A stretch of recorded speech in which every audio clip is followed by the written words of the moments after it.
Hello, everyone. I'm Carolyn Martin, the Outreach and Education Coordinator for the National Network of the Network of the National Library of Medicine, Region 5. And I am here to introduce our speaker. But first, I want to say a hello to Nancy Shin, who is my colleague here at Region 5, who is assisting with some of the technical aspects of this session. The webinar series is a collaboration between the Network of the National Library of Medicine Region 5 and the Pacific Northwest chapter of the Medical Library Association.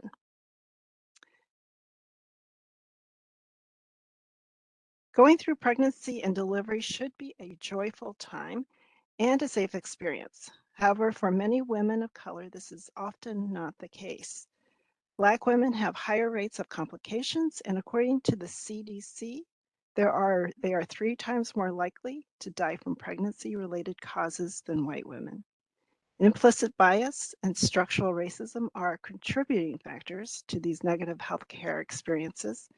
And our speaker today will tell us how storytelling may be enabled to help improve maternal health outcomes.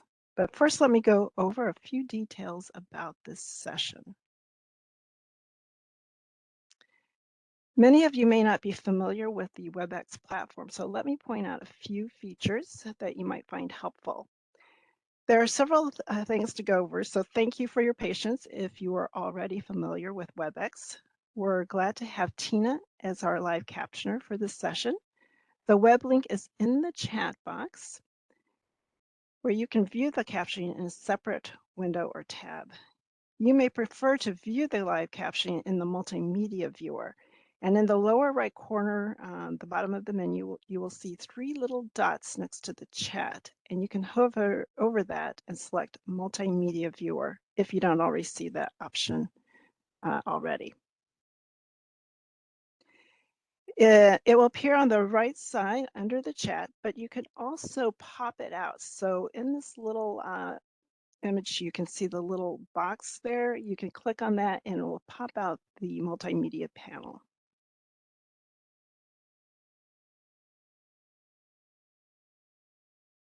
As you've all noted, you were all muted as you joined the session, and you will not be able to unmute yourselves.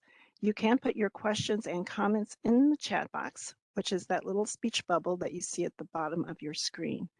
Please make sure it says that your questions and comments are going to everyone so that we all can see them. For attending today's session, you can get a Medical Library Association CE credit or a Certified Health Education Specialist, also known as CHESS credit. If you would like to receive one of those credits, please stay on the webinar, and at the end, we will provide you with that information. Please keep in mind, we would appreciate you taking the evaluation, whether you want that CE or not. We will not be emailing this evaluation link, so be sure to get that in the chat box towards the end of the session. NNLM has a code of conduct, of which the primary content is on this slide. It is a reminder that we are all here together professionally, and we want to be inclusive and respectful. Your cooperation is much appreciated.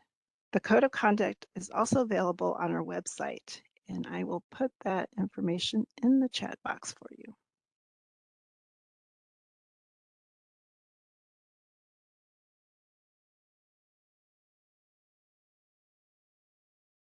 Dr. Nikitra Burse has been a servant in the field of public health for over 12 years. She is the owner and CEO of Six Dimensions, a certified woman-owned, minority-owned public health research, development, and practice company. Dr. Burse is dedicated to understanding the impact of systems on the health of communities. Her work is centered around health equity and social justice issues and improving maternal health outcomes for Black women. Dr. Burse is the executive producer of the short documentary Laboring with Hope, which highlights the issues of maternal morbidity and mortality among Black women. Laboring with Hope is being used as a call to action to implement support and uplift strategies that aim to improve maternal health and birth outcomes. So Dr. Burse, we're glad to have you here, and I'll turn it over to you. And if you need to attend to anything, just feel free to do so. Thank you. And I'll go ahead and move that to you. Okay. Okay, well, good afternoon, and thank you for having me on for the speaker series. I'm excited to speak with you today just about storytelling as a public health strategy to address inequities in maternal health. And the way we'll frame this discussion is really around number one, using public health strategies to really uplift and center the voices of those whose voices are not always heard in our systems of care.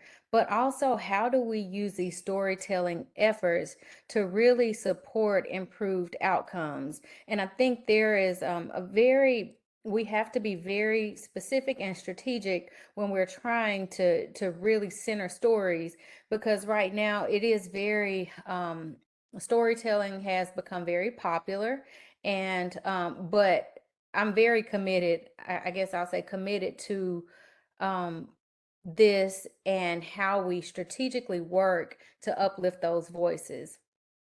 And so we'll talk just a little bit about the historical impact, and then we'll move a little bit towards some of the ways that we view storytelling as a public health strategy. I will say that, of course, as soon as you passed it off to me, my child's bus came outside. And so if you all just give me about 1 minute, I have to get a child off the bus. That's we understand completely, so feel free to do so.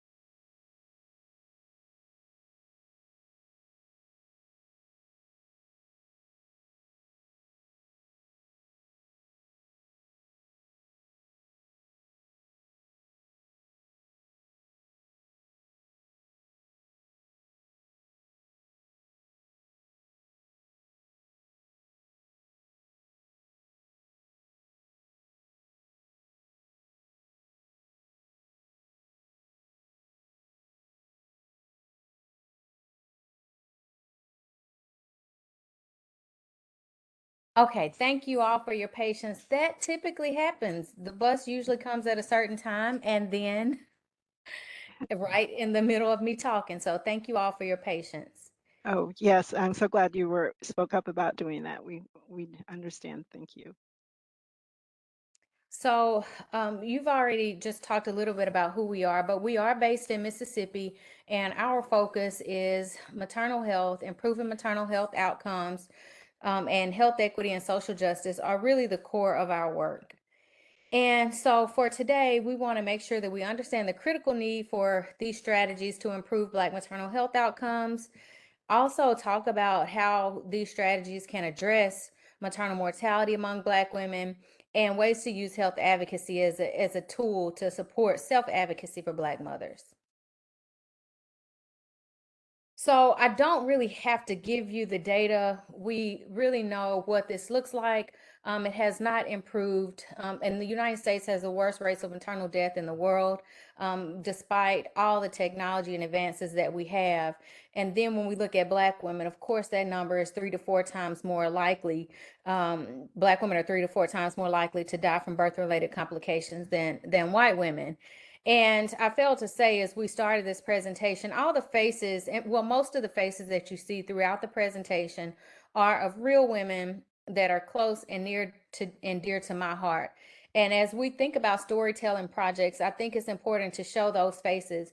Those of us that work in public health and work in this field or healthcare, I won't say we get numb to it, but we continue to do our work daily. But having these faces, having these voices and these stories really remind us why we continue to do the work. So the big picture. And I try to look at this from an ecological perspective. And so, not from kind of the individual level up, but from the policy level down, because policy trickles down to the individual. And so, thinking about access to adequate health insurance, many states, well, 14 states have not expanded Medicaid, and my state, Mississippi, being one of those.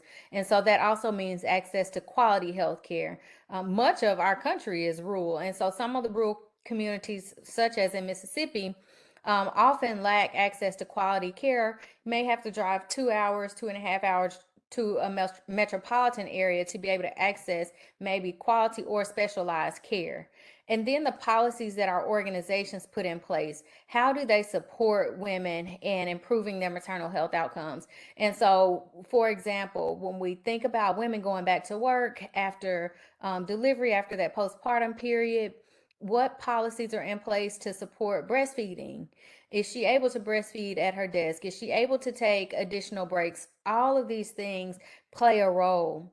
And then access to and recognition of supportive models such as doula care, midwifery. And what I'm very excited to see is that these models are coming, and I say coming back because they were, of course, native to many African people coming to this country, but there are also these models of doula and midwifery were in place before our system became very medical. And so these models also are not to replace these systems, but also complementary, which only improves maternal health outcomes. And then as we go about our practice as practitioners, as support people, as resources, examining our own biases and how we operate in white supremacist systems, and how can we adopt anti-racist practices in all of our, not just our work, but our daily lives. And then community awareness and advocacy and supportive social networks. All these things have to be in place for a person to make good health related decisions that leads to improved health outcomes.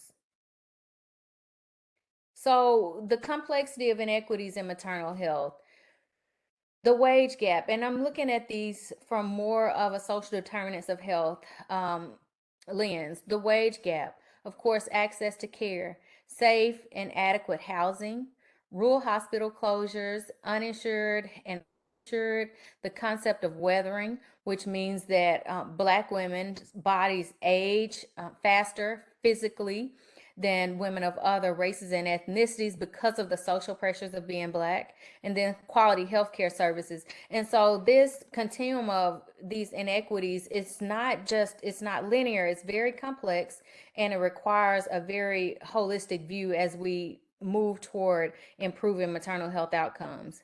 And so I just like to pause here and recognize labor. And when I said that I use pictures, I also use my pictures as well. So these are pictures from me after giving birth to both of my children. The one on the left in the blues, you can see that's my first child. I got to the hospital in time and all those things. And I actually had an epidural, had the opportunity to get through, a pretty decent experience. But on the right side in the green, you'll see that's my second.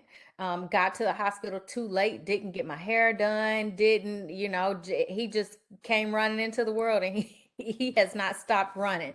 But I like to just take a moment and honor the physical work that we do in this field to improve health outcomes for all people, and also honor the work of the bodies, our bodies that we perform when we are in the act of childbirth. So no matter how someone came into this space as a parent, a mother, however you identify, I just always like to just appreciate and give appreciations for this work and for the work of our bodies. And so this childbirth and parenting for the Black woman, as you can see, is very complex. Whether it's a planned or unplanned pregnancy, there's some excitement. There's this feeling of it being rewarding, but also there's the issue of support, having any type of support, whether that's spousal support, family support, that's also a part of this. But then when we bring in issues such as access to care, comorbidities, and racism, they kind of shine a very or dim light on pregnancy. So this time that we always think that this is happy time, we go through this, we have the baby shower, we do all these things, and then we get this sweet little baby that we get to bring home. But that's not often the experience of Black women. And so for us, we do this work so that we can give all women the experience that they desire and deserve. So we can't have this conversation without understanding how history has shaped our practices today, has shaped the health outcomes that we see today. And so these four significant events in history that you see here are just four small snapshots of the bigger picture of how structural racism, systemic racism, and even those very one-on-one instances of racism impact maternal health outcomes. And so the slave auction block is where the Black woman's really her first introduction to this Western modern medicine. And so thinking about coming to a foreign land without your language, without any support, that you know anything that you know, and being put up on this block to be examined physically to see how healthy you were and who you would be sold to as a product for labor. That diminishes and takes away any piece of bodily autonomy that a woman has. And then the act of wet nursing. And so when we look at breastfeeding rates, and though breastfeeding rates are improving, which I'm very hopeful and excited about, but when we think about Black women having the lower rates of breastfeeding, um, think about wet nursing and how that act of not having an opportunity to nourish their own child could help disconnect a woman from breastfeeding, and then that just gets passed down from generation to generation. I say right now there are 5 generations living in my family: my great grandmother, my grandmother, my mother, myself, and my son. And I don't recall any of my family's matriarchs telling me that they breastfed. And I can vividly remember my mom saying, "Well, I just didn't think anything about it." And so those subtle things, maybe the full story doesn't get passed down, but I don't think there's a way that we can disconnect history from the outcomes that we see today. And of course, we all know about J. Marion Sims and how his contributions to modern medicine, but at the expense of the Black bodies of 3 young enslaved women. And the Mississippi appendectomy, which is one of my Mississippi heroes, Mrs. Fannie Lou Hamer, we often hear about her in the light of civil rights, voter education, and how she really moved to get voting rights for Black people in Mississippi. But what we don't often hear about is her reproductive rights being taken from her. She went in for a procedure and came out with a hysterectomy, and she was never able to physically birth her own children, though she did adopt some children. But I say this to say this was not so long ago. Mrs. Hamer still has a living children that still reside here in Mississippi. And so that wasn't so long ago. It's easy for us to disconnect because maybe we see pictures in black and white, and maybe it feels like we've progressed so much in society, but these things still have a lasting impact on the outcomes that we see today. And many of you as librarians have probably run up on this history and how it impacts our health services. So then why are we still here? And these 3 women are women who are near and dear to me.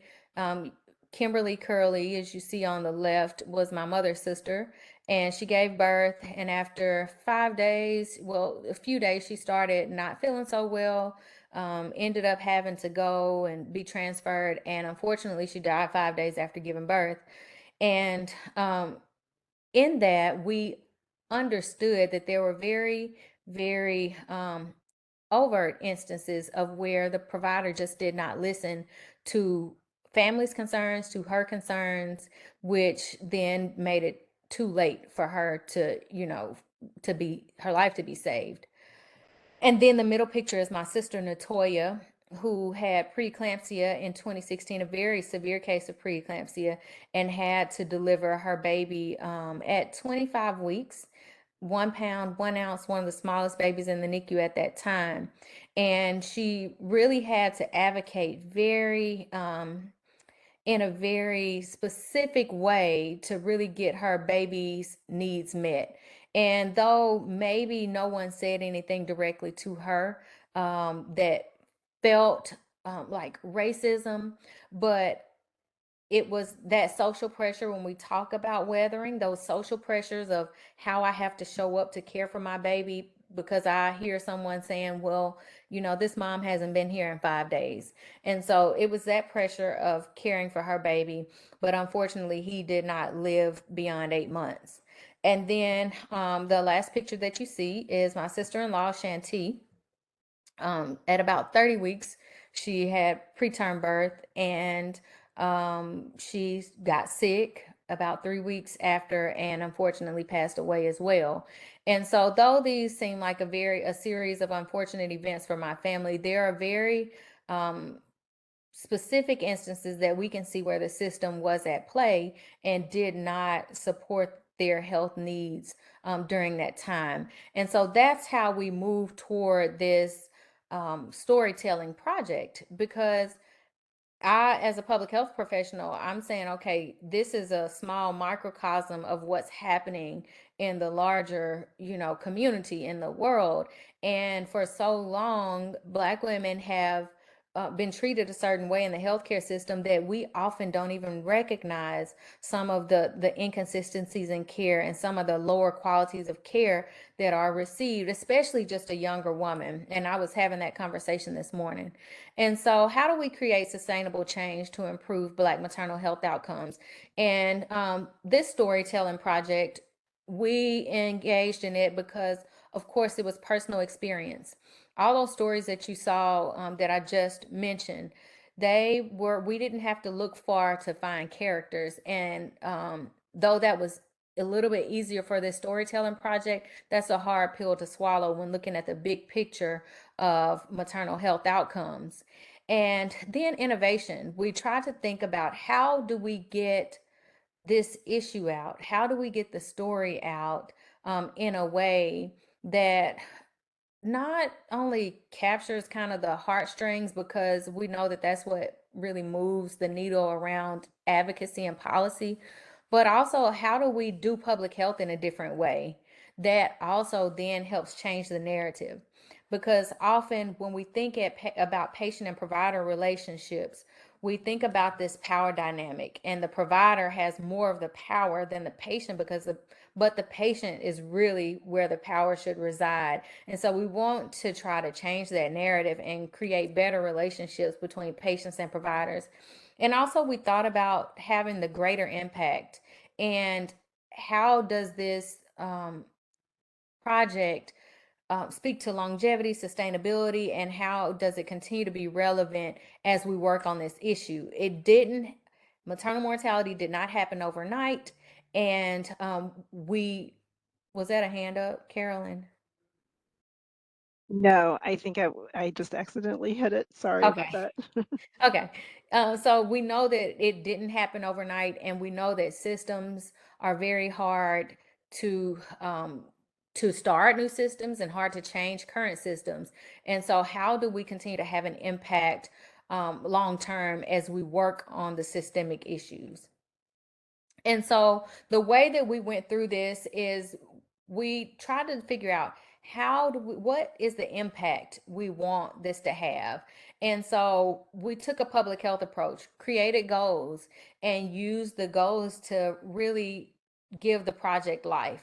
And so we had 4 goals. We wanted to increase awareness. We wanted to engage in research, advocate for policy change, and develop training and curriculum. And so as we put those goals together, we don't jump outside of those. And so if any request, any showing, any talk, anything that we do around this film has to fit within those goals. And so we're very, very strategic and intentional about that. And so often we will get the question of, well, can I just watch it on YouTube? And I always say no, because we don't have it out there just for people to watch. And because we say, what do you want to watch a sad story for? And I mean, it has a lot of hope in it. It does, but we don't want people just to watch it. We want people to be moved to action and be in situations where they can create change as they have these conversations around the film. And so these are the components that we try to use as we put this together. Personal experiences. We wanted to make sure we had stories that resonate from people from all walks of life, race, and political affiliation, because we know how policy works, and we know that yeah, the numbers are important. Yeah, the economic impact is important when it comes to policy, but also those stories and being able to connect with politicians is critical as well. And then also the facts. And so we try to make sure that we appeal to both people, so the heart people and the numbers people. And so having a greater impact through data helps us also. We can appeal to the lay people, but also the numbers people. And what we did as we were starting the project, before, once we got our real first cut of the film, we had a stakeholder screening. And when we had that stakeholder screening, there were people that represented all of these pockets. And so we asked them, what else do we need? What are we missing? How does this resonate with you? And some people talked about the personal experience, and some people talked about the numbers. And so trying to, as you create a storytelling project, making sure you have those components in a way that the numbers can resonate with an epidemiologist or a layperson, and the stories can do the same thing.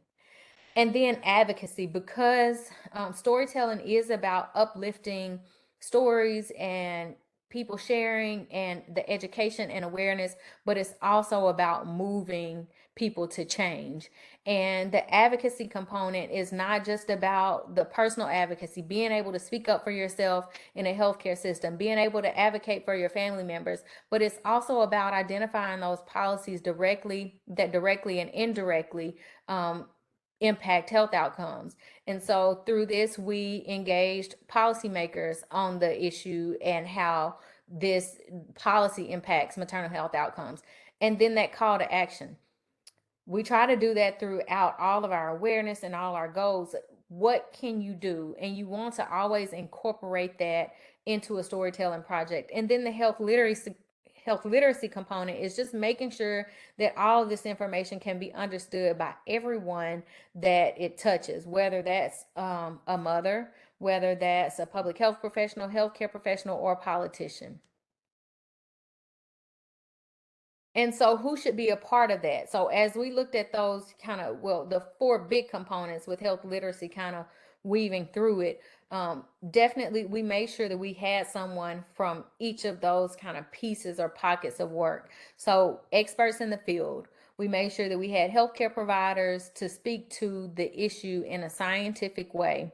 And so we recruited those healthcare providers who in our state had not only worked on the issue, but also had a voice, had a say, and had some power to create change where they are. And so that was one OBGYN who is also the head of our maternal mortality review committee. And also for us, that was one of the only Black maternal fetal medicine doctors in our state as well. And then of course having those impacted by the issue. And so we had those members of my family that were able to stand in, but we also wanted to weave in that hope piece. And we had a young lady who we met in college, was a college classmate, and her and my sister met at in the NICU. They both had babies in the NICU.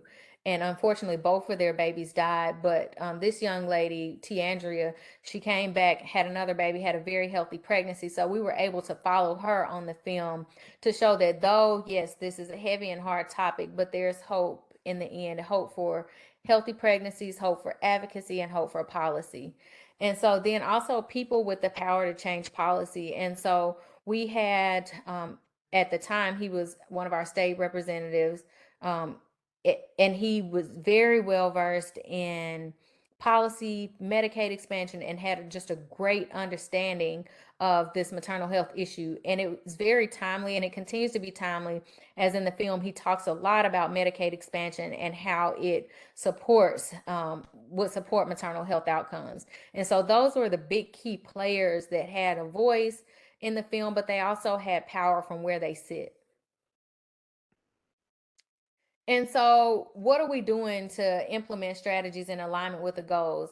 We continue to follow the evidence. So, we're always trying to make sure that what we do aligns with the evidence that is out and, and historical.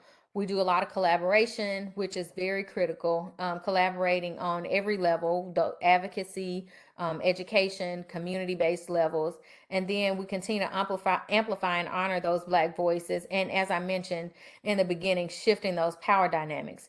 And so as we really started working through this, we did a lot of listening, and we continue to do a lot of listening. And this really happened during the pandemic. Well, we are still in the pandemic, but at the height of the pandemic, where we couldn't meet people in person. And so we solicited the support of a digital graphic recorder. And so we started having these conversations, and we labeled them Let's Talk Black Motherhood. And it was about a journey to and through motherhood for the Black woman. Participants didn't have to be parents at that time. They didn't have to be pregnant, but anyone that is just on that journey. And so we talked to them about things that they needed to know, what were their fears, and then what was this perfect birth experience for them. And so a lot of things came out, and they were very consistent with the literature.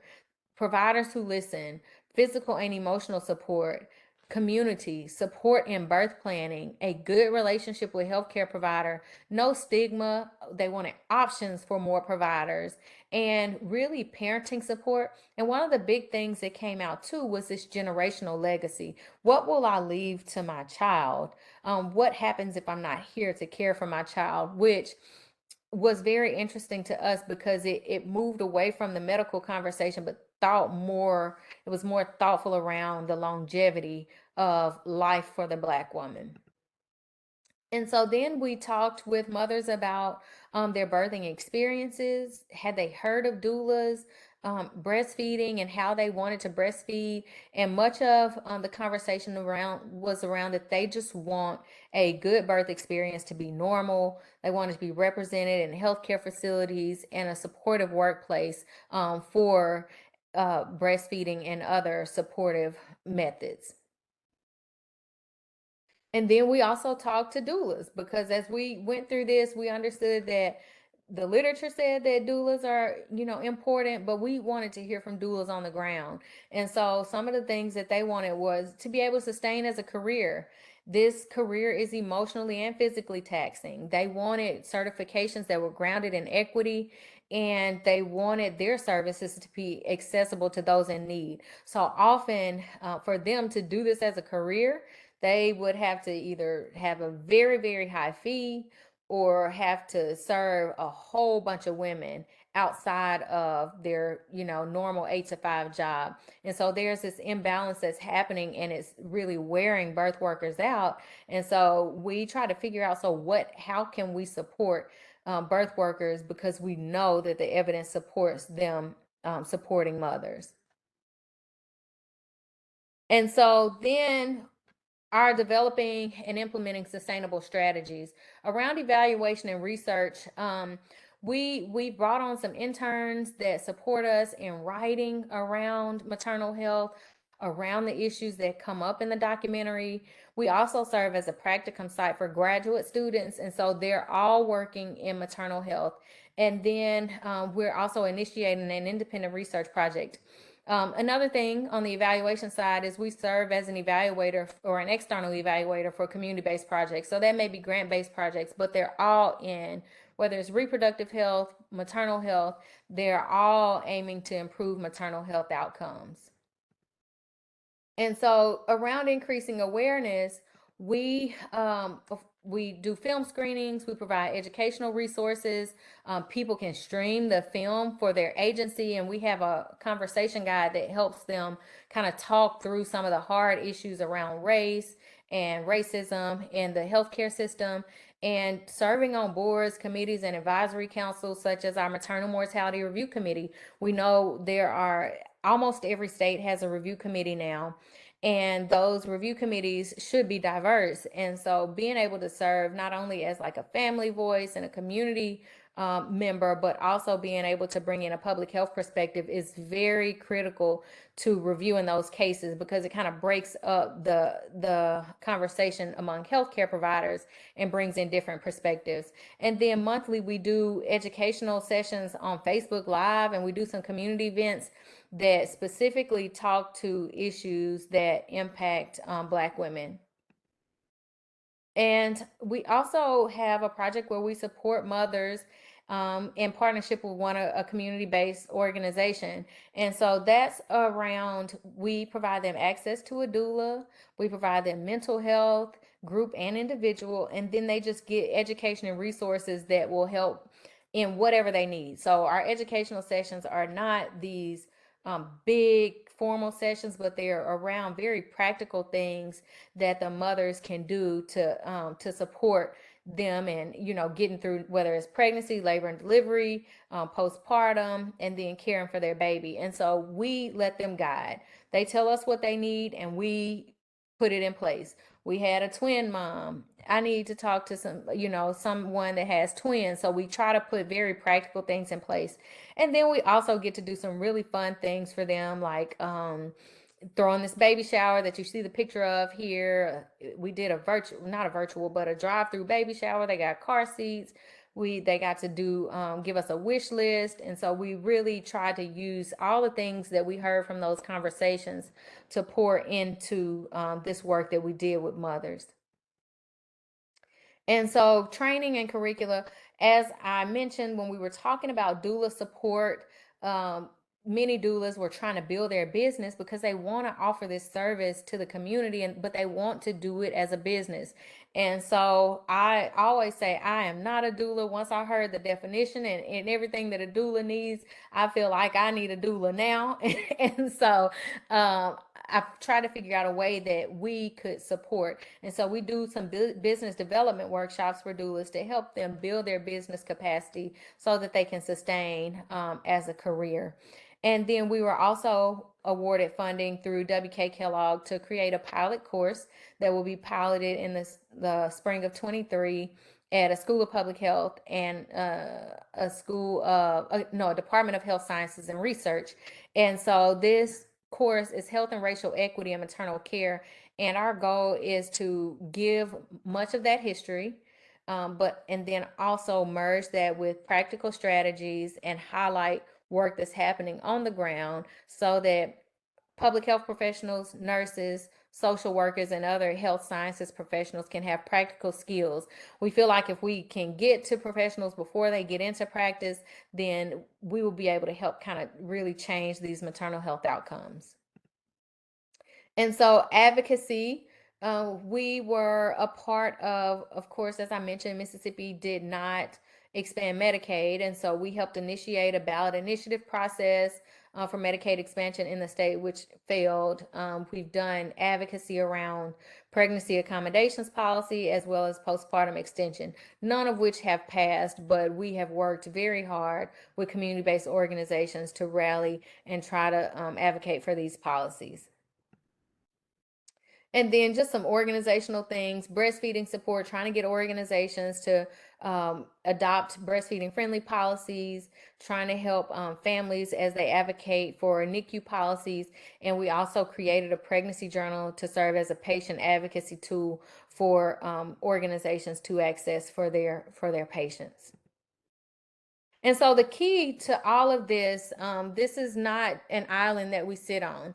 The key to all of this, having an impact through storytelling, is partnership. And so we can live with the idea, we can create the idea, and we can make it grand. But if we don't have partners in this work and understand where we fall within this work, then we won't have a great impact. And so it's very important that um, if you are considering a storytelling project, if you are engaging in the storytelling project, that you really work through and understand how partnership can help and who your key partners in the community are.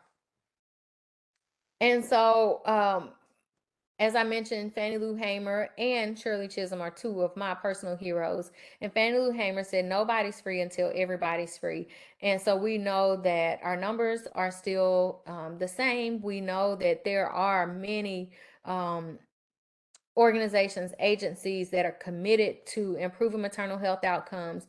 We should just keep going because everyone is not free yet. And Shirley Chisholm said, "You don't make progress by standing on the sidelines, whimpering and complaining. You make progress by implementing ideas." And so, as we have ideas and they are evidence based and we follow the evidence, we move forward and we keep working on this issue.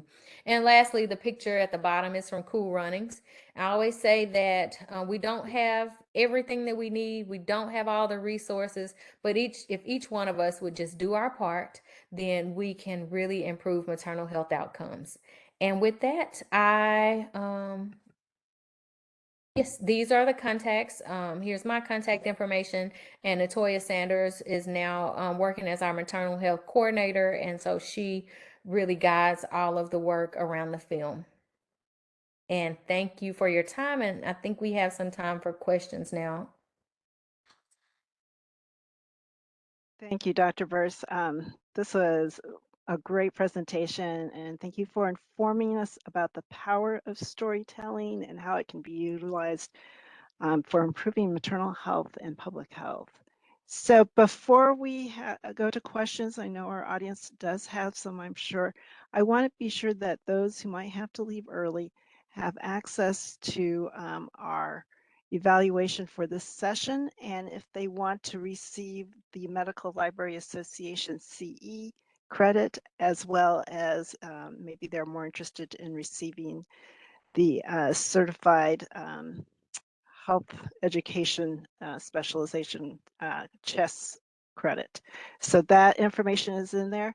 We also encourage you to take this evaluation, whether you want that CE or not, because we always appreciate feedback. And when you take the evaluation, when they ask you if you want MLA or the CHES credit, please answer yes, and then more information will be there. You do not have to be a member of MLA to receive this. There is a guest link for you as well. Let me go ahead and go back to your last slide. And now is a chance for everyone to ask questions. You can do it in the chat. But we also would like to allow you a chance to verbally ask your question or make your comment. If you would use that little raised hand at the bottom of your screen next to the emoji option, we will look for your hand and unmute you. And while you're thinking about that, I have a question for Dr. Burse. You had some great slides in there about your conversations and listening to Black women who are pregnant or have given birth. And I was curious, what specific resources, as librarians or public health people, what resources can we offer our patients and our patrons that would resonate with them, but are still authoritative? We have the general information links, but I'm not sure how much those connect with people from different backgrounds or, culturally. And so I think we all want to be sensitive to that, and we're just not sure where to go. Yeah, and when I think of librarian, I think of having an abundance of resources available to me in any manner.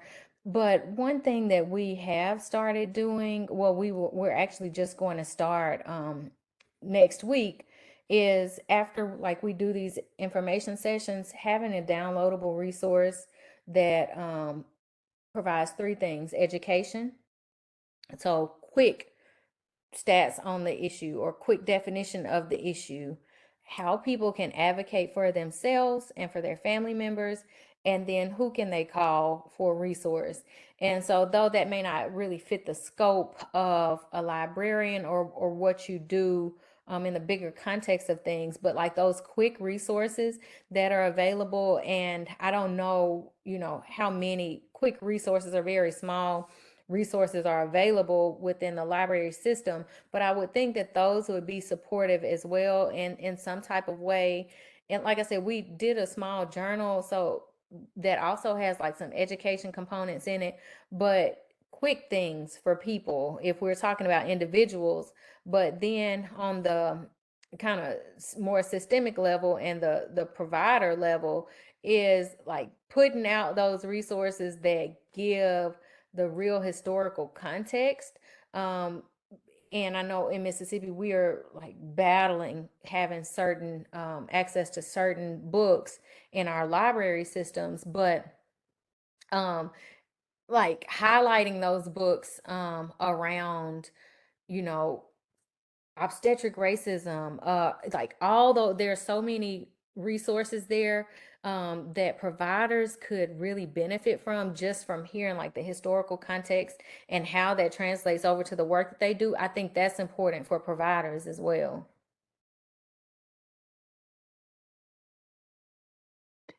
Well, thank you for that. Yes. And I wanted to see if anybody else has, Nancy, did you see if anyone raised their hand? I do see one comment. Mm. No, there's nobody who has raised their hand. So if anybody wants to speak up, please raise your hand and I will unmute you. I do see a comment in the Okay. chat though, from Karen. Yes. How has the reversal of Roe versus Wade impacted the way you're approaching maternal health care for African American women?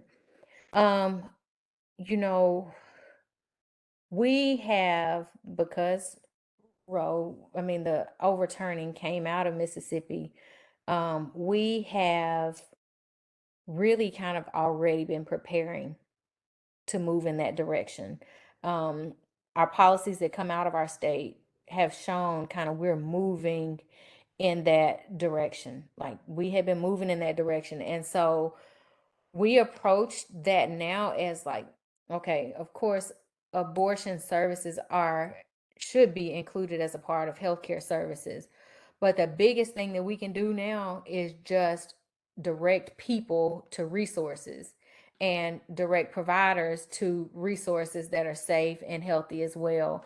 But we have almost been operating in a post Roe society already because of the environment that has been kind of brewing over the years.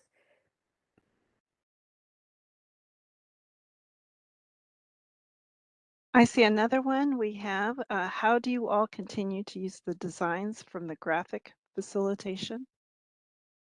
So really much of the way that we use the graphic designs, like yes, in presentations like this, but it's also pulling out those common themes, and we use them to guide the next thing that we do. We use them to guide our work. So like those the ones that we did around doulas, we came to so we did those from doulas. So we did talk about the career, and that's how we got to creating the business development workshop. But also one thing the doulas said to us was that the families that they serve, these women were working up to their due date. And they're working up to their due date to save time. And they're trying to save time so they could save money to be prepared, for the birth of their baby. And so they said these moms need money. And so as we implemented that project with the women, one thing that we did, we we didn't anticipate giving a stipend, but after we got those results from doulas, we went back to the funder and said, okay, this is what people need right now. And so we were able to give each of those women $750, and it was all toward the end of their pregnancy. Some had just given birth once we got approval, but everyone was either like at the end of pregnancy or, right beginning their postpartum period, but that was helpful to them during that time. And it also came around the holiday season too. And so we really use those graphic recordings for presentations, but we really use them as a way to guide our work.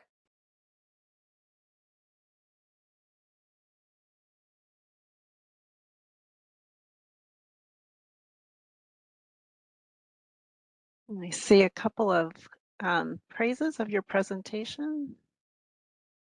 And I think a lot of the questions are about the evaluation, but let's see.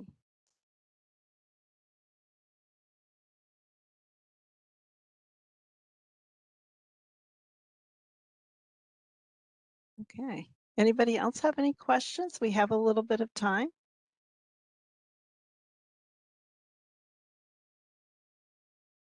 I'll give you another minute. Maybe that will help. I know sometimes it's hard to come up and with questions, and typing it in can take some time as well. I do see another question. How do you promote your work? What's been the most effective way of promoting your work? So as we started the film, so it's kind of funny because we did not have like this budget that we could promote. And when I say partnership, collaboration, and the power of community, that's what it was. We were very intentional about who we invited to that stakeholder convening. We were very intentional about the people that we invite to like speak at like our presentations. We had a local news anchor, and what did she do with her? She brought the news along. And we had like, if we're talking about policy, we always have someone that's a representative for our state. And so those like connections and collaborations really help us. But one thing that we have started doing, and I say that, and I'm a Christian, and so I always say, well, this was supposed to happen because we haven't promoted our work a lot. But one thing that we did do, we got to show the film at the CDC's Maria user meeting, which was for all of the maternal mortality review committees in the country. And that has been very, very helpful and very important in getting the work out as well. And our social media is how we get things out as well. And we now have an amazing social media person that really creates things that speak to the community. But I'm a very word of mouth person, and so that has been and probably a big mouth maybe. Well, you're a passionate speaker, Dr. Wurst, so I think you're quite inspiring. Another question here is, are there any community partners that you have worked with to secure the funds for future mothers? Are there agencies that you can approach? So we are not a nonprofit, but what we do is we work very closely. We have two nonprofit partners that we work extremely closely with. And so when we kind of identify needs, and if they want to apply for funding, then we support them in funding. For future mothers, one thing that we have started to do, and we have these amazing interns, and they just came to us, and they have been very amazing. One is in software engineering, but she's going to medical school, and one is in public health. And they both have this interest for maternal health. And so they said, well, we want to start doing things around young women. And so giving them the creative liberty to design that for themselves. And we have a couple of contracts that will allow them to do some outreach and education to younger women. And so that's how we're kind of feeling our way through working with future mothers. But the lens that we're using is twofold. One is around health equity and civic engagement. And I know you're like, how does that impact future mothers? But we need more people to be advocates, and we need more people to understand that civic engagement and policy and advocacy impacts health outcomes. So we're doing that with the young women. And then we're doing a lot of work around like family planning, helping them understand access to any type of contraceptive methods, access to providers, how important it is to provide, to get a good provider, and healthcare. And so that's the lens that our interns are taking with young women. So we're not just like talking about the issues that affect, but we're trying to give them tools to be able to advocate for themselves and their community. And so we haven't approached any agencies to fund it, but we just fortunately had a contract that we were doing health equity and civic engagement work, and the interns kind of found their way in it, and they're moving forward with it.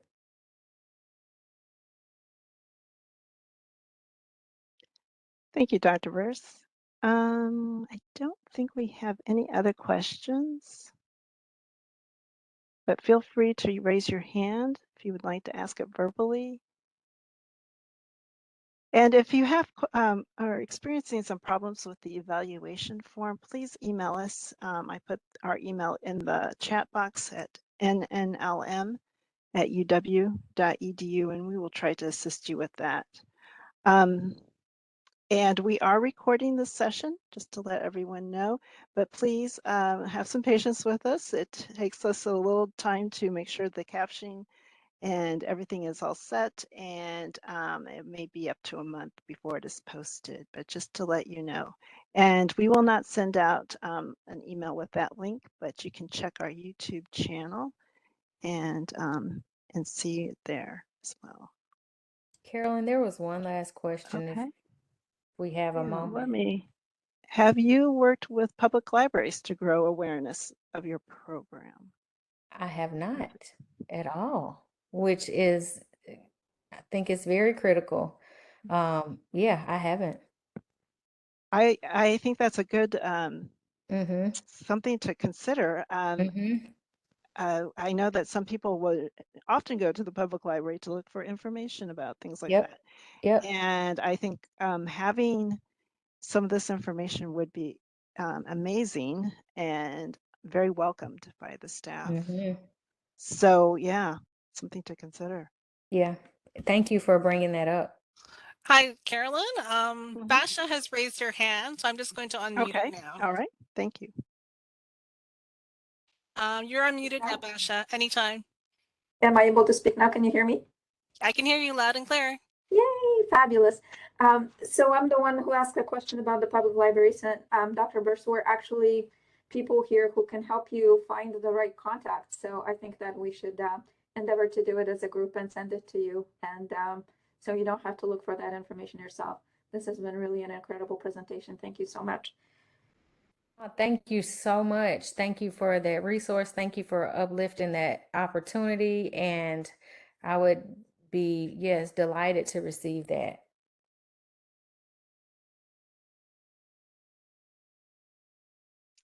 Well, Dr. Burrs, we're getting close to the top of the hour, and I know that many of us are probably online quite a bit, so I want to make sure that people can get to their next meeting if they have one scheduled. So just want to say thank you. Thank you so much for presenting. This was a fantastic presentation. I feel like I really learned a lot, and I think this is an incredible resource. So thank you. And thank you everyone for attending as well. But I want to also mention that we haven't finalized our next session, but we hope to have more information in the next month or two. And we do have the website here. Let me get that up for you in the chat box that you can go check for the recordings of past sessions, as well as to look for future sessions to register for. Again, thank you, Dr. Burse, and again, thank you everyone for attending. We really appreciate you being here. Have a great rest of the day. Thank you. Have a great day. Thank you.